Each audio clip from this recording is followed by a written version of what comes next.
Well, ladies and gentlemen, I'm very happy as the chair of the Institute of International Affairs to welcome you to this event. It's one of the last of this year's series, or the series in this academic year, of Europe Dialogues, which we have been carrying out in partnership with the EU Information Office. And we have, I think, left one of the best themes until the last, or at least a theme that I think matters a lot to those of us in this room, about gender equality and the link between that and European integration.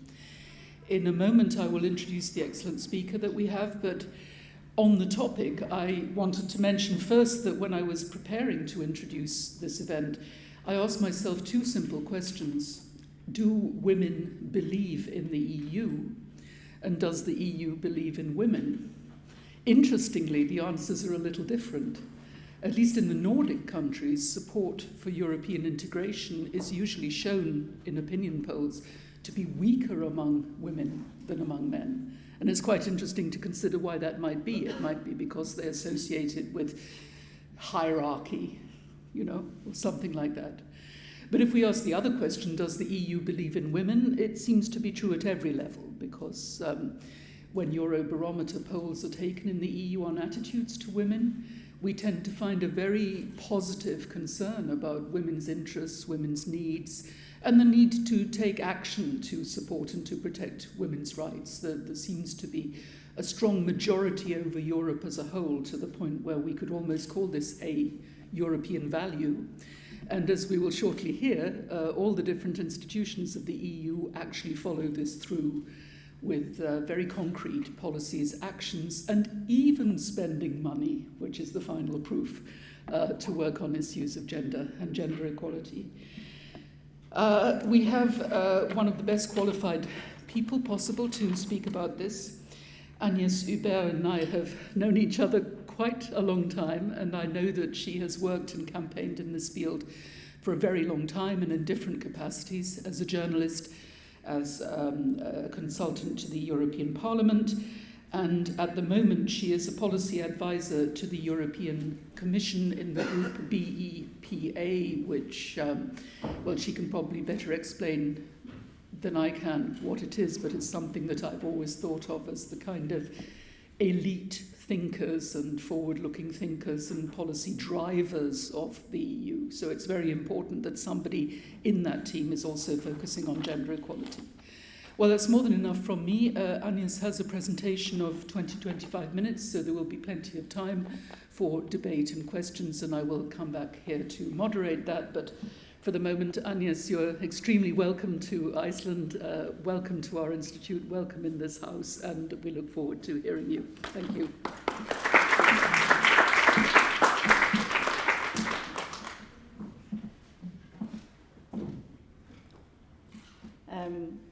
Good morning. Even before I sort of came to this room, and so you all, I had this idea for a long time that I should come to Iceland, because Iceland had been a model country, having the first woman president.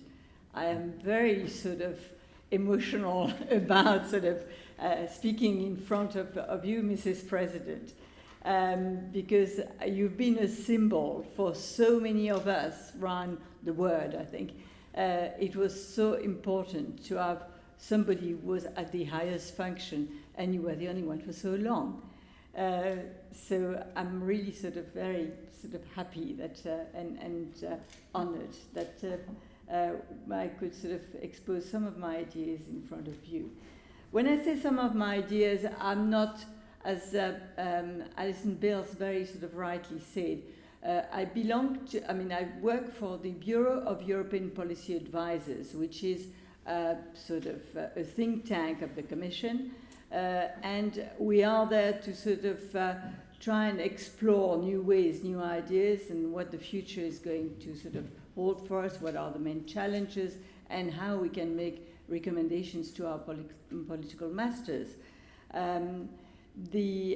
Gender is one of the issues in my view, and I'm trying to persuade my political masters with more or less success. But gender is, in my view, gender equality, one of the drivers of European integration and one of the drivers of answering positively some of the main challenges that we are meeting at the moment. Before I sort of go into the future, I'd like to sort of, Alison, you asked a question about do women believe in Europe and do Europe believe in women? I'm sort of formulating the question in a different way. What has the EU done for women or brought to women? And this seems to be sort of fairly consistent, even if it's not always sort of well known that it's coming from the EU influence.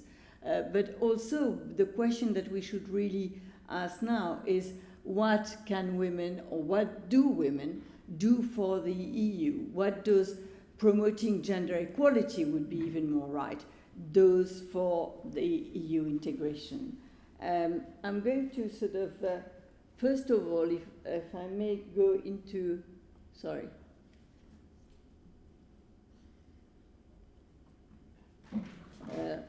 Yeah, I'm fine. So I just want to give you a little bit of history, just because it's, the EU and gender policy is something which is really thought of as having been the EU gender policy has been a tremendous leverage on member states to actually sort of promote gender equality on sort of women's movements, on sort of stakeholders from bottom up to actually claim, well, okay, this is sort of agreed at the EU, or this is an EU legislation, and we've got to implement it at national level. So it's full of anecdotes, and I hope it's not a repetition for a lot of you. It's sort of fairly well-known fact. But I just wanted to put some landmark dates. How did sort of gender equality, or at the time, the fate of women and women workers sort of came to the EU? That was in 1957 when the Treaty of Rome was being negotiated. And the textile industry was still a very big European sort of business, and there were two. The French and the Dutch textile industries were sort of competing to sort of get the first place, and the French, after the in France after the new constitution. Which came up after the war, had the obligation to pay women an equal salary, which means not pin money, as it was done in a lot of other member states, including Holland, right? So, surprisingly, because France is not one of the most progressive countries in terms of gender equality, but surprisingly, the demand for putting equal pay in the Treaty of Rome came from the sort of textile industrialists, the French textile industrialists of the north of France, who are probably the most sort of anti or macho, anti-women people normally. Anyway, so that sort of got into the agenda, and once you are into fundamental law, then you can sort of develop things. I mentioned the date of 76 because a lot of things happened in between, but 76 was really a landmark because the European Court of Justice at that time recognized, starting from the Article 119 of the Treaty of Rome, which is unequal pay, that in fact it was not called gender equality. Equality between women and men was a principle and a value of the European integration, right? And that was the result of very sort of strong and determinate struggle by women. In 1967, in Belgium, there was a big strike of an arm industry called Herstal, where the women workers were paid pin money still, while the sweepers, who were male, were paid a proper salary. And the women workers sort of started to find it a little bit strange, even more that some women unionists at the time had noticed that there was this article in the Treaty of Rome and maybe we could do something about it. I mean, it could help us. And it was amazing, but I mean, one cannot imagine, but you had sort of people going with sort of banners in the streets of Brussels at the time and saying, we want the implementation of Article 119. A lot of people would have said, Article 119, what jargon and what does it mean? But I mean, they knew that it was really something which was going to be a leverage. I'm sort of moving forward very quick. Oh, sorry. Then from 67 to 76, a number of women lawyers, including a very sort of somebody who owed a lot to, Eliane Vogelpolsky, a Belgian lawyer, was extremely sort of, I mean, she did not live it until she sort of eventually found not a worker of the Herstal factory, but eventually an aerostess who was ready to go to court.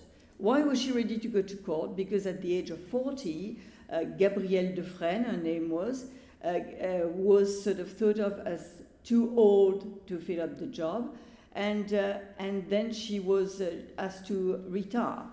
And then she went to the Court of Justice a first time and a second time. So I don't give you all the details, but it's really part of the history. And this is why I mean, thanks to Gabrielle Dufresne and the way she introduced that sort of case in the court, these three cases in the Court of Justice, that eventually we had this amazing news that equality between women and men was part of the values of the European Union, and it was a principles to be defended as such.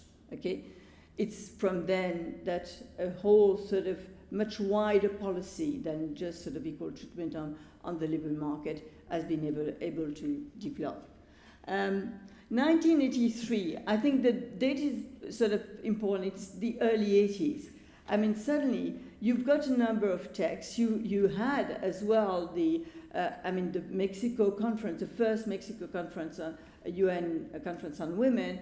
You had the feminist movement had been sort of gaining ground in a lot of countries.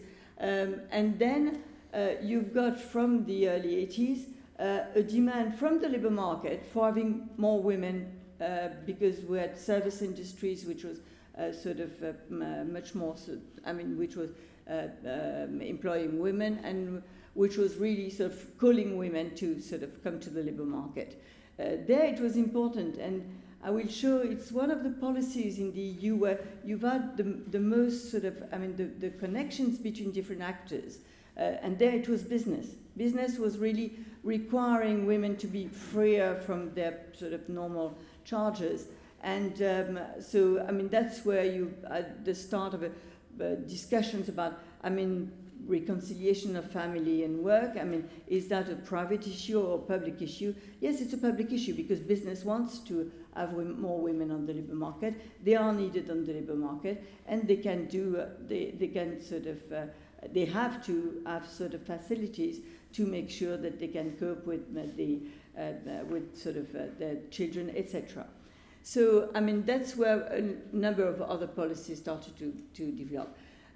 We were still sort of in the 80s, really very much dealing with the labour market and equal treatment on the labour market, and we produced 8 directives then on different aspects of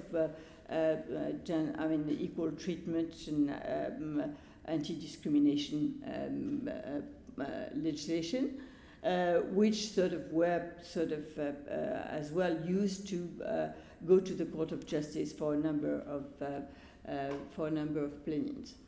92. The next date is we are sort of going beyond the labour market. I was really lucky to sort of be appointed head of the Gender Equality Unit in the Commission in '91. And at the time, the thing I had to do was to implement. I had not been sort of really conceiving it. It was already sort of written, etc., and agreed.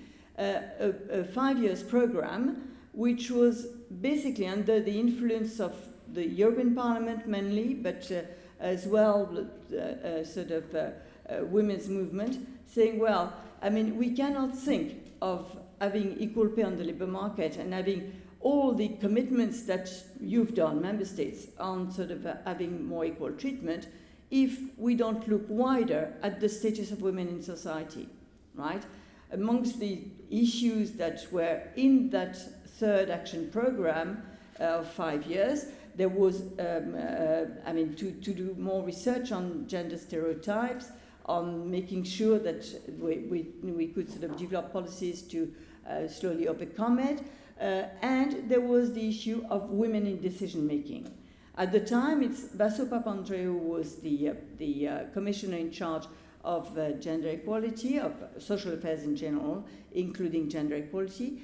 And we made a big conference, which was the first sort of summit of women in power in Athens, where, I mean, women who had been ministers or sort of at functions in the member states, at sort of official functions at ministerial level. It was really difficult to find sort of women who were sort of effective, active ministers at the time for all member states. And so we had sort of former as well. We had Melina Mercouri, we had Simone Veil, we had sort of a number of people who had been in charge and who were not anymore.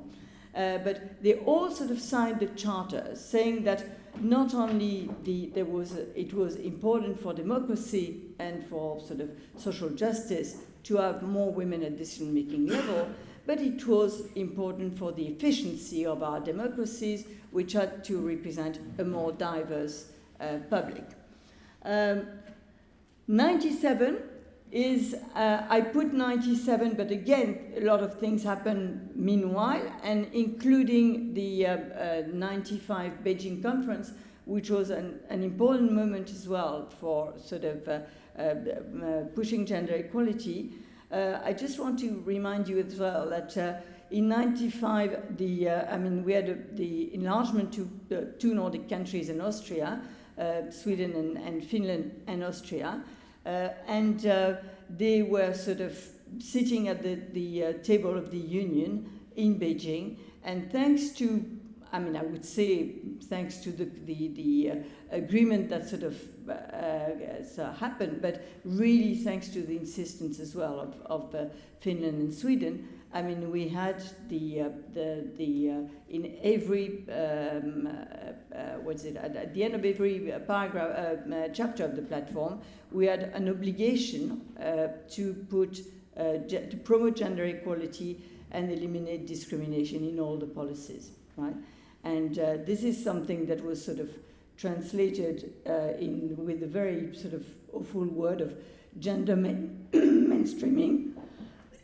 Sorry.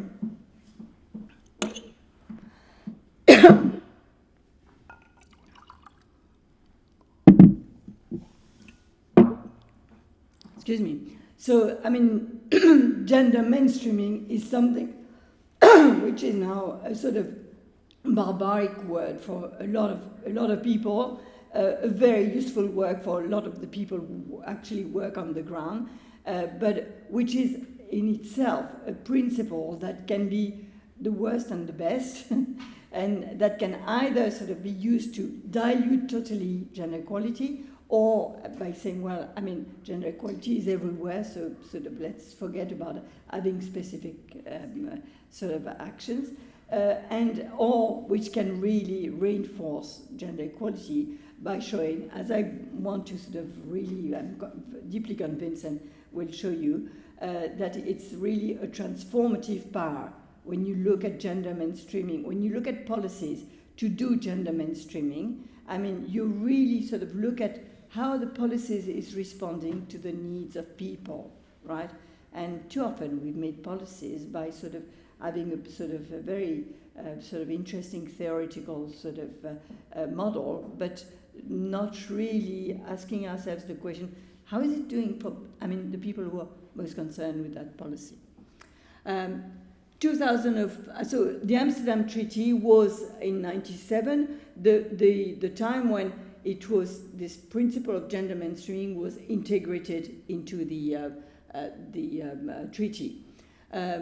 Then we had, in 2005, we had another treaty still. I think that the sort of decades of the 90s and 2000 were very sort of prolific decades in terms of producing treaties. But anyway, of renewing the EU treaty. 2005, we've got, as well as the sort of the Lisbon Treaty, we've got also the Lisbon Strategy, which is a 10-year strategy agreed for sort of jobs and growth, essentially. And at the time, well, before the crisis, and the idea that, redistribution and sort of fight against discrimination and all that was something which you didn't have to concentrate too much on because growth was going to bring it all, right? It was still very prevalent, right? Then came the crisis, and then we realized as well that, you've got to have a little bit more than growth. Growth has not actually sort of done a lot of redistribution and has carried in itself the germs of sort of very bad inequalities. So the next strategy, which is agreed for 10 years, is the Europe 2020 strategy, which is now sort of looking at growth from a much wider perspective. We're not talking about economic growth only. We're talking about inclusive, sustainable, and smart growth. And that makes a difference. And at the same time, we get a new strategy for gender equality. You will remember I was talking about this 5 years program. We've really sort of advanced with 5 years program from 5 years to 5 years. Okay? So, this is probably the result of all this sort of changes in the treaty. Now, what we've got in the Treaty of Lisbon is something which is usable, I would say, which is really important. First of all, that gender equality is a European value. Sorry, we sort of, that it's a principle to promote. It conditions sanctions as well, normally, and the accession of new member states is sort of determined as well by the way the new member states will sort of answer or implement gender equality policies. It must be mainstreamed in all EU policies, and then you've got the classical articles of professional equality, which has been sort of improved. It's the X Article 119 now sort of adapted. You've got the Charter of Fundamental Rights, which is a very important instrument of the treaty as well. And there is, for the first time as well, on the request of the Spanish delegation there, a declaration on gender violence for the first time in the treaty. This is something which, some member states have been refusing, or some people, I would say, have been refusing for a long time, because it's a gender equality index. It has been launched it's been elaborated by the European Institute for Gender Equality of Vilnius, which is an official agency of the European Union, and it has been launched last week. It took a long time to be sort of developed, not only because it's technically very complex, right? I'll sort of get into, not details, but at least a sort of general framework. But on top of that, there was always this idea that you should not make beauty contests between member states. The idea is not to make beauty contests. It's just to say, well, at what level are we with gender equality? So you see the sort of top league is sort of Sweden, Finland, Denmark, and then you've got sort of the Netherlands, Britain, France, etc.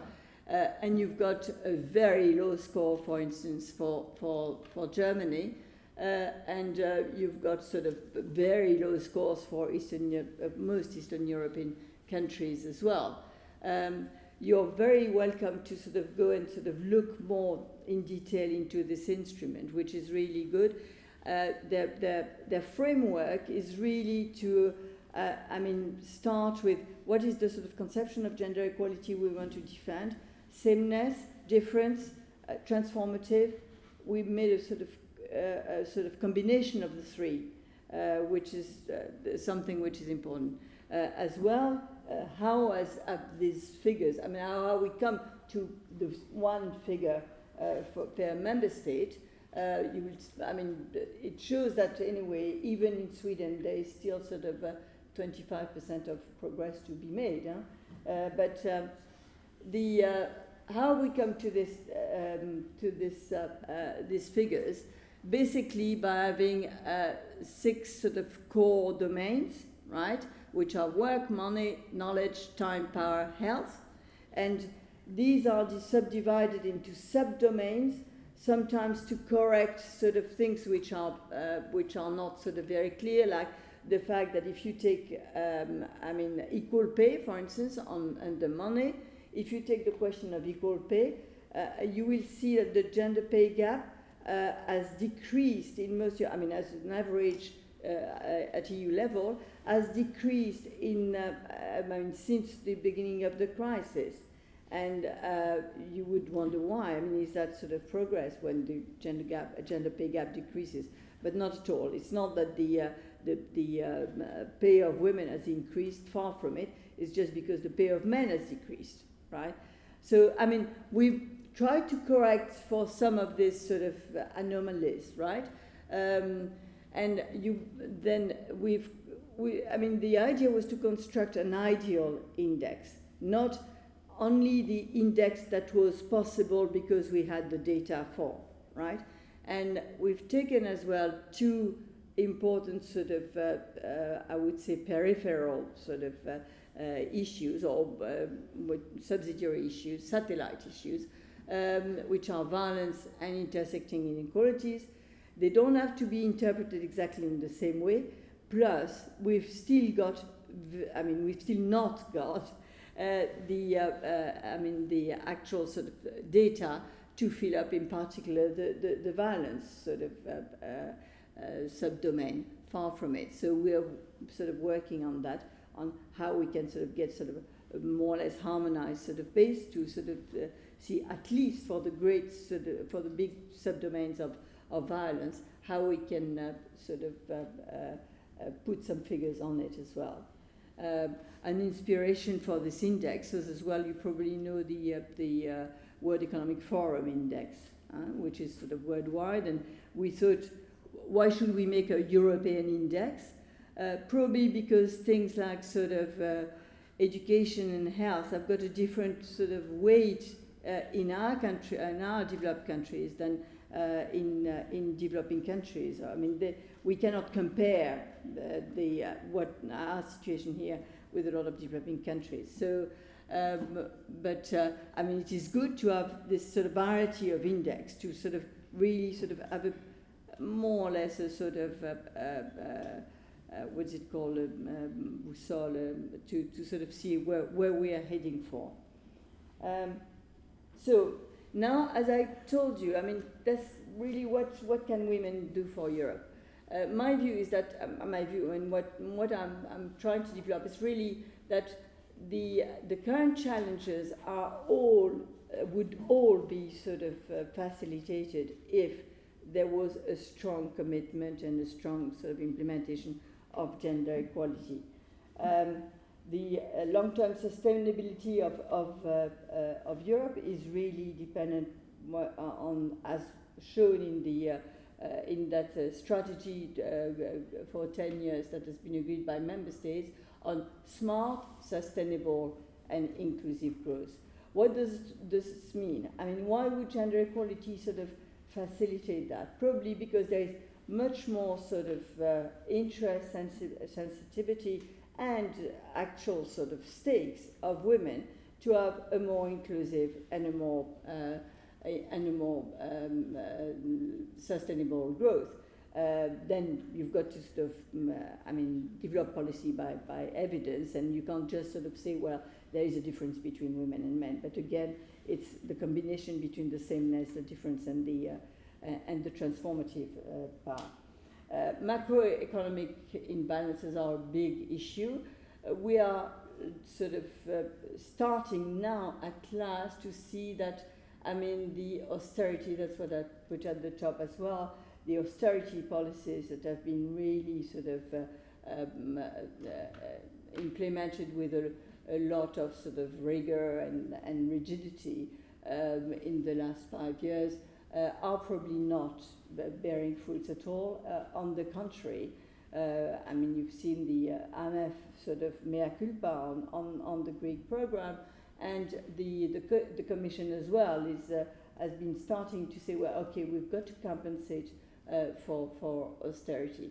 There as well, women have really got big stakes. Why? Because austerity is really hitting at public services, is hitting at the place where women's employment is the largest, and as well the services that are provided which sort of allow women to be on the labour market. So education, health, etc. It's important for everybody. If there is nobody to deal with it at public level, it falls on the back of women. Okay, so this is quite an important issue. And again, because they've got more stake into sort of these policies, they are probably better placed to actually push them. Political union is another big challenge. We're sort of approaching the European election next year, and the question of the democratic legitimacy and accountability of the EU is really sort of very much at stake. When Alison Beers, you were mentioning the fact that women have got a perception of the EU which is sort of far away. It is true. The perception of the EU is not that the EU is going to sort of bring a lot to them. It's probably because of this distance. We feel that the EU is a sort of macroeconomic sort of set of policies which is really going against the interests of women. There is something else. We've got to sort of show it. So it's really one of the big things. So to cut it short now, what can gender equality does for the EU? I think it's really crucial in political terms. It's crucial for the economy. I'll show you for the economy. That was an exercise that was done by a Swedish researcher a few years ago. We said, well, if there was complete gender equality in the EU, how much would that impact on GDP, right? And it shows that, EU 27 would gain about 30% more, almost 30% more point of GDP,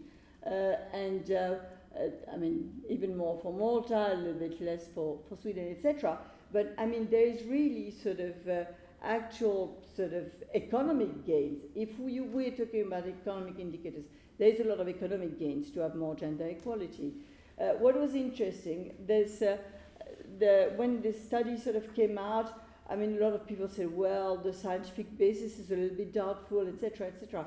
What is interesting is that the OECD last December has produced a report where they say, well, looking at sort of gender equality on the labour market, if that was sort of actually fully implemented, we would gain 12.5% of GDP at OECD level.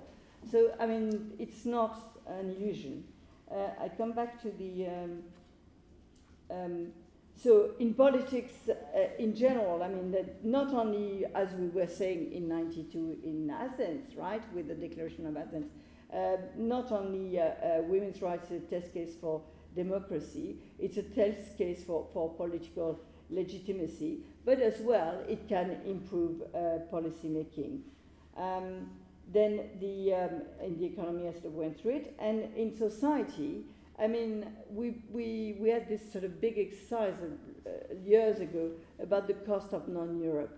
I've always been trying as well to have the cost of non-gender equality, because it was some of the issues that were probably taken up by Esther Lundgren as well in the slide I showed you before. But I mean, what is the cost of violence? What is, and not only the sort of direct costs which are linked to sort of hospital ambulances, police forces, etc., but what is the cost as well in terms of intergenerational transmission of violence, etc. I mean, this is, I'm in front of a university sort of audience, so I mean, if there are sort of PhD or students want to take that issue up, it's something with the way it should be deepened.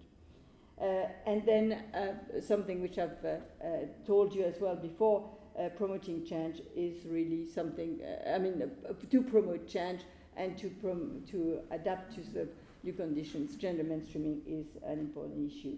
So I'm going to sort of finish there, just sort of coming back to this issue, or sort of concluding on this issue of integrating gender, which means gender mainstreaming as a test case for change. And these are the sort of three arguments. First of all, what is gender mainstreaming? It's really looking at the needs of users, as I told you before. Then the fact that, and it was not me, it's the OECD which said it in 92, I think, that women have got less stakes in existing systems, right, as they function. So they're more ready to change. And they are normally at the vanguard of organizations which are sort of questioning as well this question of sort of material growth, which is going to find sort of producing more objects, and probably at the detriment of a lot of the values we care for, the sustainability of our environment, and the cohesion of our societies. I will stop there, and I'll be really happy to answer your questions.